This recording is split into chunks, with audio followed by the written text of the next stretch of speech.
Labour policy in India, UPSC EPFO की complete course की series में हमारा ये अगला वीडियो है। और इस वीडियो में लेबर लॉस के हमारे जो पहले से वीडियो चल रहे हैं, आपने उम्मीद करता हूँ कि आपने देखा होगा। जैसे लेबर लेजिस्लेशन हमने पढ़ाया था, उससे पहले हमने लेबर लॉस के बारे में भी डिटेल में पढ़ाया था। इंडस्ट्रियल रिवॉल्यूशन पढ़ाया था, लेबर लेजिस्लेशन पढ़ाया था, उसके बाद लेबर रजिस्ट्रेशन के बारे में पढ़ाया था, ओरिजिन ऑफ लेबर लॉस के बारे में पढ़ाया था हमने।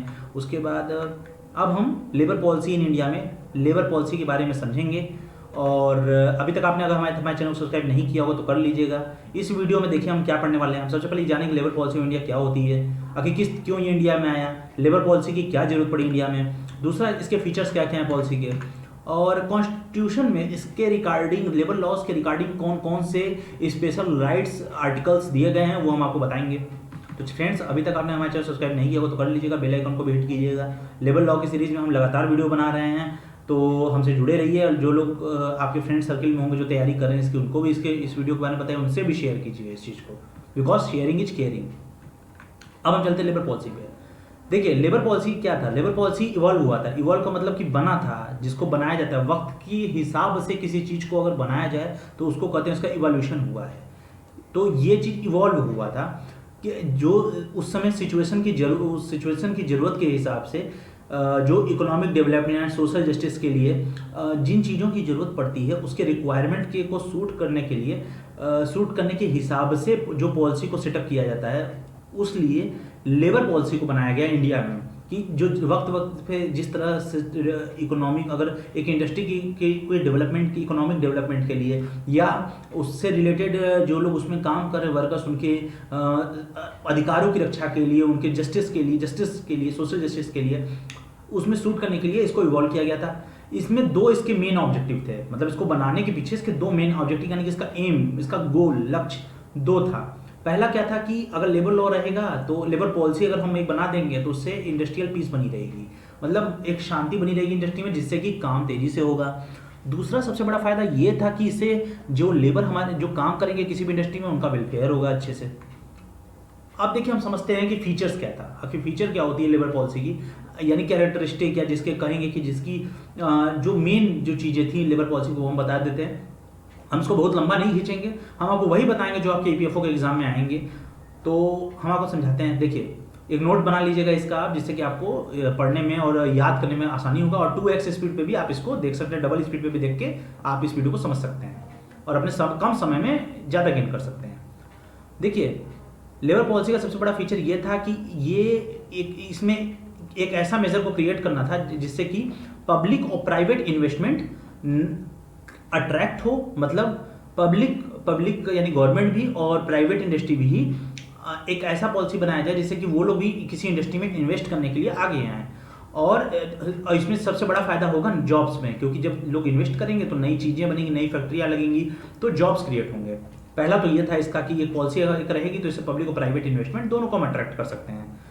जो दूसरी सबसे बड़ी चीज़ थी कि सोशल सिक्योरिटी स्कीम्स जो गवर्नमेंट की आती रहती हैं अनऑर्गेनाइज्ड वर्कर के लिए, जो ऑर्गेनाइज सेक्टर में नहीं है, जिनका वेजेस फिक्स नहीं है, या जिनका जो है जिनकी चीज़ें जो है फिक्स नहीं है, वो लोग, वो वर्कर्स जो है जिनका कोई पर्टिकुलर नहीं है, ये डेली वेज के हैं, कभी इनको काम मिला कभी नहीं मिला, तो इस टाइप के जो लोग हैं उनके लिए जो सोशल सिक्योरिटी स्कीम चलती रहती है उसमें भी लेबर पॉलिसी का एक अहम भूमिका निभाएगी। गवर्नमेंट के पास एक अच्छा डेटा क्रिएट होगा इससे। और एम्प्लॉयर रिलेशनशिप का एक जो मॉडल होता है उसमें भी जान आएगी अगर इसको भी ध्यान में रख के अगर एक पॉलिसी को बनाया जाता है तो इससे उसमें भी फायदा मिलेगा। एक था कि लॉन्ग टर्म सेटलमेंट होगा प्रोडक्टिविटी के बेस पे, कि अगर एक पॉलिसी बनाएंगे तो उसको हम लॉन्ग टर्म के लिए ध्यान देंगे, जिससे कि उससे आगे हमारा भी फायदा होगा। जब भी हम लोग कोई पॉलिसी बनाते हैं तो अक्सर ऐसा होता है कि एक पॉलिसी क्या होता है, एक नियम और कानून होता है। नियम कानून होता है जो हम लोग बना देते हैं कि इस इंडस्ट्री को इस तरह से रन करना है, जिससे दोनों को फायदा होता है, चलाने वाले को भी और काम करने वाले को भी, एम्प्लॉय को भी, एम्प्लॉयर को भी। अब देखिए, इससे एक और फायदा होगा कि जो फंड्स होते हैं, जो फंड्स क्रिएट होते हैं कंपनी में, वो वेलफेयर के, वर्कर्स के वेलफेयर के लिए भी हम उसका बेनिफिशियल, यानी कि एक अच्छे तरीके से एक मैनेजमेंट क्रिएट कर सकते हैं जिससे वहाँ के वर्कर्स को फायदा मिलेगा। और क्या फायदा था, देखिए, जो ये फंड है, ये वल्नरेबल वर्कर्स जो होते हैं, मतलब जो जो काफ़ी हेजार्डस काम करते हैं, मतलब जो माइंस वगैरह में काम करते हैं, या जो जिनका मतलब वर्क एनवायरनमेंट अच्छा नहीं होता, वर्क कंडीशन अच्छा नहीं होता, उनके लिए भी हम फंड अलग से क्रिएट कर सकते हैं कि मान लीजिए अगर कोई दुर्घटना होती रहती है, पहाड़ों पे लोग काम कर रहे हैं, चट्टान की कटाई करते हैं लोग, पत्थर काटते हैं लोग, तो इस तरह के लोगों को मतलब इससे काफ़ी फायदा मिलने वाला है लोग इस तरह के फंड से। अब जो वाइटल इंडस्ट्री होती है उसको और इस्टेब्लिश करना, जो उसका वाइटल इंडस्ट्री, जो मेन इंडस्ट्रीज, वाइटल का मतलब होता है जो मुख्य सबसे, जैसे जिनके बिना रह नहीं सकते, जो इसेंशियल कमोडिटीज टाइप की चीज़ें होती हैं, वो जो इंडस्ट्री है वो उनका इस्टेब्लिशमेंट, और साथ ही साथ का इस्टेब्लिशमेंट जो है वो डिक्लेयर कर दे एक पब्लिक यूटिलिटीज़ के तहत, यानी कि इसको पब्लिक में सभी के लिए यूज़ करने के लिए, यानी कि एक तरह समझ लीजिए कि इसको गवर्नमेंट अपने अंडर में ले ले। तो इस तरह की चीज़ें प्राइवेट को ना देके गवर्नमेंट अपने अंडर में ले, तो किस इंडस्ट्री को लेना है ये पॉलिसी के माध्यम से ही डिसाइड होगा ये चीज़। साथ ही साथ स्पेशल कॉन्सिलेशन मैकेनिज्म बने, जिससे कि जो प्रोजेक्ट्स बनते रहते हैं कंपनी के, जिसमें खासतौर पे जो 150 करोड़ या उससे ज़्यादा का जो इन्वेस्टमेंट जिस प्रोजेक्ट में हो रहा है, उसमें जो कॉन्सिलेशन मैकेनिज्म है उसको पूरी तरह से क्रिएट करना। कॉन्सिलेशन मैकेनिज्म का मतलब होता है कि एक किसी भी लड़ाई झगड़े को सुलझाने के लिए जो एक मैकेनिज्म बनता है जिससे कि एक शांति व्यवस्था बनी रहे, एक पीस की व्यवस्था बनी रहे, तो उसको कॉन्सिलेशन कहते हैं। तो कॉन्सिलेशन, जैसे लोग कॉन्सिलेशन में क्या होता है, कॉन्सिलेशन मैकेनिज्म में जो प्रोजेक्ट्स बन रहे हैं, इसका मतलब क्या है, इसका मतलब ये है कि इसमें 150 करोड़ या उससे ज़्यादा जो इन्वेस्ट होने वाले जो प्रोजेक्ट्स हैं उसमें किसी तरीके का डिस्प्यूट क्रिएट ना हो, इसके लिए पहले से ही एक मैकेनिज्म को क्रिएट करना। और क्या है, देखिए, इंडस्ट्रियल रिलेशन कमेटी को ज़्यादा से ज़्यादा सेक्टर्स में बनाना, जिससे कि चीज़ों को सॉल्व करना ईजी हो जाए। लेबर लॉज रिफॉर्म जो होता है, जिसमें समय के साथ साथ उसमें रिफॉर्म करते रहना, कोई जो लेबर लॉ होता है उसमें नियम कानून में रिफॉर्म करते रहना, और जो बॉडी ऑफ एक्सपर्ट्स होता है उनको भी अपॉइंट करना, कि जिससे कि जो भी समय समय पे चेंजेस होने चाहिए किसी भी इंडस्ट्री में उसको एक्सपर्ट सजेस्ट करें। देखिए, इंडस्ट्रियल डिस्प्यूट एक्ट समय के साथ साथ उसमें जो संशोधन जरूरी है वो करना। चाइल्ड लेबर एक्ट को इन्फोर्स करना अग्रेसिवली, की चाइल्ड लेबर मतलब जो है चाइल्ड लेबर जो बच्चों जो बाल मजदूरी होती है उसके खिलाफ जो एक्ट चल सकते हैं, जिससे कि उनको शोषण को रोका जा सके बच्चों के, उसके लिए क्रिएट करना एक पॉलिसी के द्वारा पॉसिबल है। मेडिकल फैसिलिटीज जो वर्कर्स होते हैं उनके काम करने के मेडिकल फैसिलिटी को प्रोवाइड कराना। साथ ही साथ रिहेबिलिटेशन पैकेज जो होता है वर्कर्स के लिए उसको करना। रिहेबिलिटेशन का मतलब होता है किसी को, इंसान को वापस एक नई जगह पे स्टेब्लिश करना, वो रिहेबिलिटेशन में आता है। तो कि किसी वर्कर को अगर हम उसकी जगह से हटा के दूसरी जगह हम स्टेब्लिश कर रहे हैं उसको, तो उसके लिए जो पैकेज की जरूरत पड़ती है वर्कर्स के लिए वो जरूरी है। अगर मान लीजिए कि एक इंडस्ट्री यहाँ लगी है इस जगह पे, उसको ए से हम बी जगह पे ट्रांसफर कर रहे हैं, तो उस पर जो उसको अब यहाँ तो वर्कर जो है ए जगह पे तो पूरा वो सेटलमेंट अपना बनाया हुआ था, अपने परिवार को लेकर रह रहा था, अब बी जगह पे वो कैसे रहेगा, तो इसके लिए एक रिहेबिलिटेशन पैकेज उसके लिए बनाना, जिससे कि वर्कर्स को कंपनी जो है फंडिंग दे, जिससे कि वो अपने परिवार को लेकर जो पहले की व्यवस्था थी वो ए जगह पे जिस तरह से अपनी व्यवस्था बनाया था उस तरह से बी जगह पे भी बनाए। तो ये एक तरीका है इसको समझने का, मैं आपको एग्जांपल के तौर पर समझा रहा है। और साथ ही साथ एक जॉइंट सेल बनाना, लेबर डिपार्टमेंट का और इंडस्ट्रियल डिपार्टमेंट का। देखिए, जब दो डिपार्टमेंट होते हैं, दोनों डिपार्टमेंट को किसी सेम चीज़ पर निर्णय लेना होता है, तो जॉइंट सेल उसके लिए सबसे बड़ा ऑप्शन होता है, सबसे अच्छा ऑप्शन होता है। इससे फायदा क्या होगा कि इसको हम लोग स्टडी करके जो भी लॉज में इंपॉर्टेंट चेंजेस होने चाहिए, लेबर डिपार्टमेंट और इंडस्ट्रियल डिपार्टमेंट दोनों को ध्यान में रखते हुए जॉइंट सेल बना के उस प्रॉब्लम को सॉल्व करके एक कानून पारित करना, जिससे कि पूरी कंपनी में सभी का फायदा हो। अब हम देखिए, आपको फीचर्स हमने बता दिए इसके। अब हम बताते हैं आपको कि कॉन्स्टिट्यूशन में इसके रिगार्डिंग कौन कौन सी आर्टिकल दिए गए हैं, ये आप लोग याद रखिएगा। तो देखिए, इसमें हम आपको बताए हैं कि इसमें देखिए दो चीज़ें हैं। कॉन्स्टिट्यूशन ऑफ इंडिया में कई राइट्स यानी अधिकार और प्रोविज़न दिए गए हैं लेबर को प्रोटेक्ट करने के लिए। ये फंडामेंटल राइट पार्ट 3 में जो आता है, पार्ट 3 ऑफ कॉन्स्टिट्यूशन में आता है ये, इसमें और directive principle of state policy जो कि पार्ट 4 में आता है। तो इसको इन दोनों को दिया गया है इसमें। हम इसमें आपको फंडामेंटल राइट के बारे में बता रहे हैं, directive principle of state policy के बारे में आपको अगले वीडियो में बताएंगे। तो देखिए, फंडामेंटल राइट्स में कौन कौन से, देखिए ये बहुत इंपॉर्टेंट चीज़ है कि ये पूछ सकता है एग्जाम में कि कौन कौन से article constitutional provision labour law से रिलेटेड दिए गए हैं। तो उसमें देखिए आर्टिकल 14 है, 19 है, 21 है, 23 है, 24 है। 14, 19, 21, 23, 24 यानी 14 से 14, 19, 23, 24, 21। तो इसको आप लोग याद रख लीजिएगा, ये टोटल 5 है। हम आपको बताते हैं क्या चीज़ें हैं। आर्टिकल 14 क्या कहता है फंडामेंटल राइट का, इक्वलिटी बिफोर लॉ और साथ ही साथ इक्वल प्रोटेक्शन ऑफ लॉ, मतलब कानून सभी के लिए समान है और कानून सभी को इक्वल रूप से प्रोटेक्ट करता है। ये जरूरी है लेबर लॉ में, क्योंकि कानून सभी के लिए बराबर, लेबर यहाँ पे इसलिए जरूरी है ये कि कहीं एम्प्लॉयर जो मालिक होता है वो अपने आप को शोषण न करने लगे, अपने आप को बड़ा समझ के लेबर का। तो इसके लिए इक्वलिटी उसको ये इस आर्टिकल का प्रयोग कर सकता है अगर उसे लगता है कि ऐसा कुछ उसके साथ गलत हो रहा है या उसके साथ भेदभाव हो रहा है।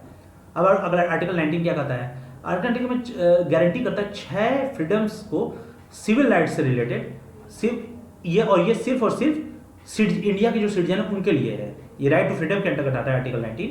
इसमें क्या क्या इंक्लूड है? फ्रीडम ऑफ स्पीच है, यानी बोलने की आज़ादी, अपने आप को फ्रीडम ऑफ एक्सप्रेशन यानी कि अपने आप को एक्सप्रेस करने की आज़ादी, असेंबली विदाउट आर्म्स यानी कि बिना हथियारों के एक जगह पे इकट्ठा हो सकते हैं लोग, इसे स्ट्राइक वगैरह के केस के लिए बनाया गया है, इस आर्टिकल को रखा गया है। या कहीं स्ट्राइक हो तो ऐसा नहीं कि वह हथियारों को लेकर खड़े हैं, ऐसा नहीं होना चाहिए। और एसोसिएशन होना चाहिए आपस में, जैसे ट्रेड यूनियन वगैरह बना सकते हैं। Movement through out the territory of India यानी कि कंट्री के इंडिया टेरिटरी में कहीं पे भी वो घूम सकते हैं, मूवमेंट कर सकते हैं।